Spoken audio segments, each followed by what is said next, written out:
दोस्तों शुरू करने से पहले डिस्क्लेमर की वीडियो सिर्फ और सिर्फ एजुकेशनल पर्पस के लिए है, इन्वेस्टमेंट एडवाइस नहीं है। तो वीडियो को देखकर आप सीख सकते हो और इन्फॉर्मेशन को ले सकते हो। वीडियो दोस्तों काफ़ी इंटरेस्टिंग और काफ़ी इंपॉर्टेंट होने वाला है, क्योंकि कुछ इंपॉर्टेंट डेटा मैं आपके साथ में यहाँ पे डिस्कस करूंगा। बहुत कुछ डिटेल्स आपको यहाँ पे मिलने वाली है कि कल मार्केट किस तरह से परफॉर्म कर सकता है, चीज़ें कितनी खराब है और इन्वेस्टर्स ऐसे मार्केट में क्या करें।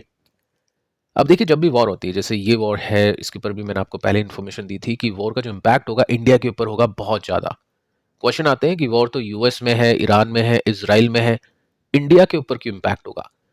रीजन है तेलों के दाम। हम 85% से लेकर 90% इंपोर्ट करते हैं तेल बाहर से। अगर तेल महंगे होते हैं तो फिर हमको महंगा खरीदना पड़ेगा, और उसकी वजह से क्या होगा, फिस्कल डेफिसिट बढ़ती है, इन्फ्लेशन बढ़ता है, सरकार के पास में जो भी फंड्स होते हैं वो कम होते हैं। आगे चल के जो हम बोल सकते हैं बजट के अंदर जो हाइक मिलती है, जो स्पेंडिंग बढ़ती है, वो नहीं मिलेगी, और भी काफ़ी सारी प्रॉब्लम्स होती है। ठीक है, तेलों के दाम बढ़ने से सब कुछ महंगा होगा। ऑलरेडी आप देख चुके हैं रशिया यूक्रेन के बाद में, तो वो सब चीज़ें यहाँ पे रिपीट होने वाली है। अब देखिए, इसराइल ने जो अटैक किया है ईरान के ऊपर, यूएस ने जो अटैक किया है ईरान के ऊपर, अब तो और भी काफ़ी सारी कंट्रीज आ चुकी है, उसको आगे चल के चेक करते हैं। तो इस वजह से हुआ क्या है, जो हॉर्मुज का रास्ता है वो बंद हो चुका है। अब मैं आपको सबसे पहले ये डिटेल देता हूं कि ये जो रास्ता है वो कितना इंपॉर्टेंट है। फर्स्ट आप देख सकते हैं, क्रूड ऑयल और जो प्रोडक्ट्स हैं, 25% ग्लोबल ट्रेड जो होता है, पूरी दुनिया का बात कर रहा हूं मैं यहाँ पे, 25% वो इसी रास्ते से होता है। ठीक है, उसके बाद में एलएनजी को देख लेते हैं, 22% पूरी दुनिया का जो ट्रेड होता है वो यहाँ से होता है। मेथनॉल देख सकते हैं, 34% आ गया। केमिकल्स देख सकते हैं, 15% आ गया। यानी केमिकल की तो पिटाई होने वाली है। ये सब चीज़ें आपको सेक्टर से भी इसमें आइडिया मिलेगा आगे चल के, और वीडियोस में आपको दूंगा जिसके अंदर कुछ सेक्टर्स के ऊपर भी बातचीत करेगी कि कहाँ पे तेजी हो सकती है, कहाँ पे मंदी हो सकती है, कौन से सेक्टर्स अभी गिरेंगे लेकिन सबसे पहले रिकवर भी करेंगे। आगे चल के उसके ऊपर भी बातचीत होगी। केमिकल हो गया 15%, और फर्टिलाइजर आप देख सकते हैं, ये भी उसी रास्ते से आता है।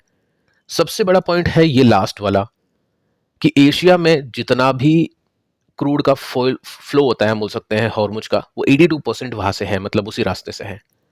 तो इसका मतलब इम्पैक्ट तो काफी गजब का होने वाला है, और इम्पैक्ट बहुत ज्यादा हो सकता है। क्रूड ऑयल का प्राइस कितना ऊपर जा सकता है उसको आगे चल के चेकआउट करते हैं। जैसे ही दोस्तों ये वॉर बढ़ती है शाम को 6 बजे के आसपास, उस समय एक न्यूज़ आती है कि काफ़ी सारी ऑयल कंपनीज हैं, काफ़ी सारे ट्रेडिंग हाउसेज हैं, जिन्होंने सस्पेंड कर दिया है ऑयल और फ्यूल का शिपमेंट हॉर्मुज के रास्ते से। ऑब्वियस है, कौन लेके जाएगा वहाँ पे, कौन खतरे में डालेगा अपनी अपने प्रोडक्ट्स को, अपनी जान को। तो वहाँ पे ये जो शिपमेंट्स है ये बंद कर दिए गए हैं। ठीक है, अब इसके बाद में क्या होता है, देखो, ऑयल का जो प्राइस है वो मार्केट जब ओपन होता है ऑयल का तब दिखता है, लेकिन जब मार्केट बंद होता है ना, तो सट्टा बाजार चलता है, और उसके अंदर जो क्रूड ऑयल के प्राइसेस है ना वो ऊपर जाते हैं। तो कितना ऊपर जा सकता है, कितना ऊपर गया है अभी, उसको आगे चल के चेक करते हैं, बट उससे पहले कुछ और डिटेल्स अपन देखते हैं। यहाँ पे देखिए दोस्तों, आप नोट कर सकते हैं कि प्राइसेस स्पाइक कर चुके हैं, ऊपर जा चुके हैं, और किस तरह से इंडियन इकोनॉमी के ऊपर इम्पैक्ट होगा, स्टॉक मार्केट के ऊपर इम्पैक्ट होगा, उसको यहाँ पे बताने की कोशिश है। फर्स्ट आप देखोगे ना, तो कल के दिन ओपन मार्केट, जब मार्केट ओपन था 28 को, तो उस समय क्रूड का जो प्राइस था वो 3% के साथ में इंक्रीज कर गया था। ठीक है, $73 पर बैरल तक ये पहुंच गया था। और साथ में आप देखोगे तो यहाँ पे जो प्रॉब्लम है, जो रियल कंसर्न है, जो मैं आपको बता चुका हूँ कि हॉर्मुज का रास्ता है वो एक स्ट्रैटेजिक रूट है ऑयल सप्लाई का, वो हो चुका है अभी के समय क्लोज्ड, यानी बंद। उसके बाद में आप देख सकते हैं कि यहाँ पे जो एक्सपर्ट्स हैं वो ये मानने की कोशिश कर रहे हैं कि ये जो प्राइस है ना, ये इंक्रीज करके जा सकता है $100 पर बैरल तक, इवन हायर। यानी जो प्रॉब्लम रशिया यूक्रेन के अंदर हुई थी वही प्रॉब्लम यहाँ पे वापस से होने वाली है। अगर $100 तक पहुंच गया ना, तो फिर तो सीरियस प्रॉब्लम यहाँ पे देखने को मिलेगी। अभी के समय कितना है, 73 है, काफी गैप है अभी। 73 से 100 कम लग रहा है, वैसे परसेंटेज के अंदर गैप अच्छा खासा है। क्योंकि ये जो क्रूड ऑयल की प्राइस अगर 2-3% भी ऊपर चल जाता है ना, तो उसको भी बहुत ज़्यादा माना जाता है। ठीक है, साथ में आप देख सकते हैं कि यहाँ पे 20% ग्लोबल ऑयल सप्लाई हिट होती है, जो कि मैं आपको ऑलरेडी बता चुका हूँ। तो ये एक बहुत बड़ा ट्रिगर यहाँ पे माना जा रहा है। साथ में आप ये देख सकते हैं कि इंडिया की इकोनॉमी कैसे इंपैक्ट होगी। इंडिया की इकोनॉमी को नीड होती है 85 से लेकर 90% इम्पोर्टेड क्रूड ऑयल की। 90% डिपेंड करते हैं अपन, बाहर से आएगा नहीं, महंगा आएगा तो फिर कैसी आप सोच सकते हैं कितना ज़्यादा इश्यूज होगा। साथ में डिटेल में बताने की कोशिश की है कि $10 का प्राइस बढ़ जाता है ना गलती से, तो इंडिया को रफली 10,000 से लेकर 15,000 करोड़ रुपीस का नुकसान होता है सालाना। इतना बड़ा नुकसान।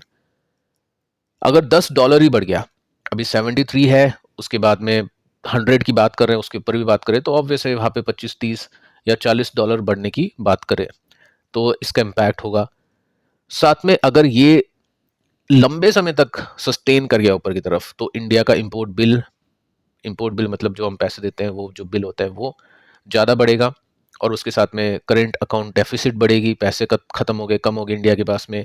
साथ में फिस्कल डेफिसिट भी बढ़ेगी, इंपोर्ट कितना करे, एक्सपोर्ट कितना करे, इंपोर्ट से ज़्यादा एक्सपोर्ट हो रहा है या फिर एक्सपोर्ट से ज़्यादा इंपोर्ट हो रहा है, ऑब्वियसली इंपोर्ट ज़्यादा होगा क्योंकि वो पैसे ज़्यादा दिखेंगे।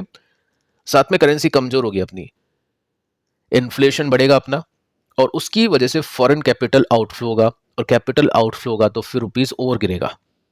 तो प्रॉब्लम यहाँ पे बड़ी है।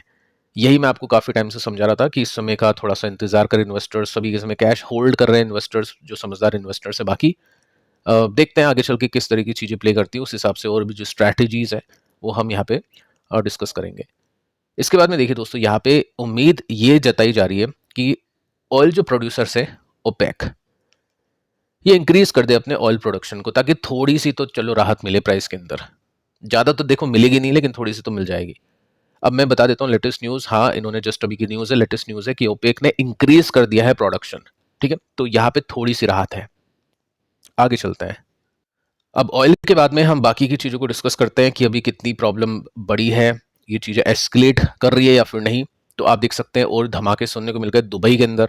अब क्वेश्चन आएगा दुबई के साथ में ये क्या चीज़ चल रही है, दुबई को क्यों अटैक किया जा रहा है। साथ में आप देख सकते हैं आबू धाबी, ये कौन कर रहा है, इसराइल नहीं कर रहा है, यूएस नहीं कर रहा है, ये इराक कर रहा है, सॉरी ईरान कर रहा है। आप देख सकते हैं यहाँ पे सऊदीज ने बोला है कि हमने रोकी है ईरान की काफ़ी सारी मिसाइल्स, लेकिन कुछ मिसाइल्स लग भी गई है दुबई को। तो क्यों कर रहा है, देखो यहाँ पे ना रिलीजन तो है ही दोनों कंट्रीज का सेम, लेकिन यहाँ पे जो पॉलिटिक्स है और जो पावर है ना वो ज़्यादा मैटर करती है रिलीजन के कंपैरिजन में। यूएस के जो बेसिस है ना वो दुबई में है, यूएस के जो बेसिस है वो यूके में भी है। ठीक है, और यूके तो रोक रहा है क्योंकि यूके के जो टॉप जो हम बोल सकते हैं नेता लोग हैं वो सब इस रिलीजन को फॉलो करते हैं जहाँ पे ईरान करता है। ठीक है, तो वहाँ पे प्रॉब्लम चल रही है, लेकिन दुबई ने बोल दिया है कि चलो ठीक है, आप हमारे बेसिस को यूज़ कर लो, आप वहाँ से ईरान के ऊपर अटैक कर दो। तो ईरान को ऑब्वियसली ये बात बुरी लगेगी भी, और ईरान ने फिर क्या किया, अटैक कर दिया दुबई पे। तो अल्टीमेटली अब दुबई मतलब यूएई हम बोल सकते हैं, और जो बाकी आसपास की जो कंट्रीज है छोटी मोटी, वो सब यूएस और इसराइल के साथ में है। ईरान बेचारा अकेला लड़ रहा है। ठीक है, सो ईरान के अंदर देखिए हिम्मत है काफ़ी ज़्यादा, क्योंकि ईरान की अगर मैं बात करूँ तो यहाँ पे ईरान अकेला इतनी सारी कंट्री से लड़ रहा है, और डेफिनेटली यहाँ पे कुछ ना कुछ डैमेज भी पहुंचाते जा रहा है। अब देखो बुर्ज खलीफा को उड़ाने की धमकी मिल गई कि यहाँ पे क्या ये उड़ाएगा क्या इसको मिसाइल से, लेकिन हाँ वहाँ पे आसपास की जो बिल्डिंग्स है ना वहाँ पे काफ़ी बड़े बड़े धमाके सुनने को मिले हैं। आप देख सकते हैं ये आपके सामने बुर्ज खलीफा की पिक्चर है, और इसके साथ में आप जो बिल्डिंग्स देख सकते हैं वहाँ पे काफ़ी बड़े डैमेज विस्फोट देखने को मिला है। ठीक है, तो ईरान भी काफ़ी तेज़ी से अपने हमले को बढ़ाते जा रहा है। साथ में आप देखोगे तो दुबई में जो बड़े बड़े होटल्स हैं, जैसे बुर्ज अल अरब होटल, पाम होटल है, तो यहाँ पे भी अटैक हुए हैं, यहाँ पे भी हमले हुए हैं। आप देख सकते हैं दुबई एयरपोर्ट के ऊपर भी अटैक हुआ है, काफ़ी बड़ा अटैक है, कुछ लोग मारे भी गए हैं, कुछ लोग जख्मी भी हुए हैं। सो ये जो ईरानियन मिसाइल्स है ना ये ही हिट कर रही है दुबई को, और जो भी उसके आसपास के प्लेसेस है वहाँ पे। ऑब्वियस है ईरान इसराइल के ऊपर भी अटैक कर रहा है, लेकिन यहाँ पे दुबई के ऊपर बहुत ज़्यादा अटैक देखने को मिल रहा है, क्योंकि दुबई की जो इमेज है ना वो बनी हुई है सेफेस्ट कंट्री की। तो यहाँ पे इसको बिगाड़ने की कोशिश है, क्योंकि देखो प्रॉब्लम अगर अगर खत्म हो गई जैसे कुछ हफ्तों में, कुछ दिन में, कुछ महीनों में, तो इम्पैक्ट हो जाएगा खत्म, लेकिन दुबई को जो नुकसान पहुंचा है, जो इसकी इमेज खराब हुई है, दुबई को आगे तक के लिए बहुत बड़ा नुकसान पहुंचेगा, क्योंकि जितने लोग वहाँ पे जाने की कोशिश करते हैं, शिफ्ट होने की कोशिश करते हैं, वो क्वेश्चन करेगी कि वहाँ पे जाए नहीं जाए, तो इनकी जो इकोनॉमी है उसके ऊपर भी डैमेज पहुंचेगा, और वैसे फिजिकल भी डैमेज अभी ईरान पहुंचा ही रहा है। अब देखिए दोस्तों, ये मैं आपको बता चुका हूँ कि रीज़न क्या है। यहाँ पे मैंने चलो ठीक है इसको ले भी लिया है। रीजनल सपोर्ट मिल रहा है, जो ईरान को परेशान कर रहा है कि जो गल्फ स्टेट्स हैं, ईरान ये चाहता है कि वो रेस्पॉन्सिबिलिटी है उनके ऊपर कि वो प्रिवेंट करे, यूएस को रोके। देखो यूके तो रोक रहा है, लेकिन ये नहीं रोक पा रहे हैं, तो फिर ऑब्वियस है ईरान को गुस्सा आएगा, और ईरान डेफिनेटली वहाँ पे भी अटैक करेगा, रिटेलिएशन करेगा। अब देखिए दोस्तों आगे चलते हैं। सबसे बड़ी न्यूज़ ये आती है, क्वेश्चन मार्क था, काफ़ी पहले से न्यूज़ सुन रहा हूँ कि हुआ है नहीं हुआ है, लेकिन जब तक ऑफिशियल न्यूज़ नहीं आती जब तक मैं आपको नहीं बताता हूँ। सो यहाँ पे आप देख सकते हैं यूएस प्रेसिडेंट, चलो ये भी ऑफिशियल नहीं है, ये भी कुछ भी बोलते रहते हैं, लेकिन ठीक है चलो देख लेते हैं कि ईरान के जो सुप्रीम लीडर है ना, वो मारे गए। बहुत बड़ी बात है ये। साथ में आप देख सकते हैं ईरान ने भी अनाउंस कर दिया है कि सुप्रीम लीडर, उनकी जो डॉटर है, जो बेटी है, सन इन लॉ है, उनके जो ग्रैंड चाइल्ड है, वो सब मारे गए। बहुत बड़ी बात है वहां पे। साथ में आप देख सकते हैं ईरान ने यहाँ पे कंफर्म किया है कि एयर स्ट्राइक के अंदर उनकी मौत हो चुकी है। अब ये जो प्रॉब्लम है ना, ये जो मुद्दा है, ये बहुत बड़ा हो चुका है, क्योंकि यहाँ पे अब ईरान रिवेंज लेने पे आ चुका है, अब ये बदला लेने पे आ चुका है।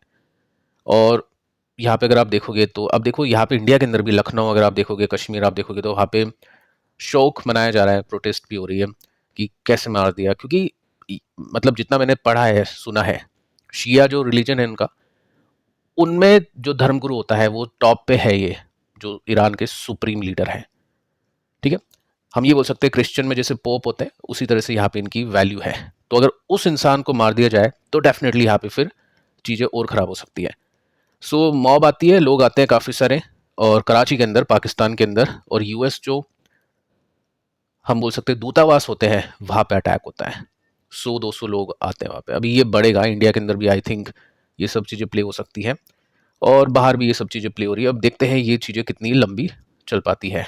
साथ में आप देख सकते हैं कि ईरान ने बोल दिया कि मोस्ट इंटेंस मिलिट्री अटैक आप देखोगे इजराइल और यूएस की बेसिस के ऊपर। ठीक है, आगे चलते हैं। और अब देखो हुआ क्या, थोड़े टाइम तक शांति हो गई, तो न्यूज़ आ गई कि हाँ थोड़ा सा शांत माहौल है अभी यूएई में।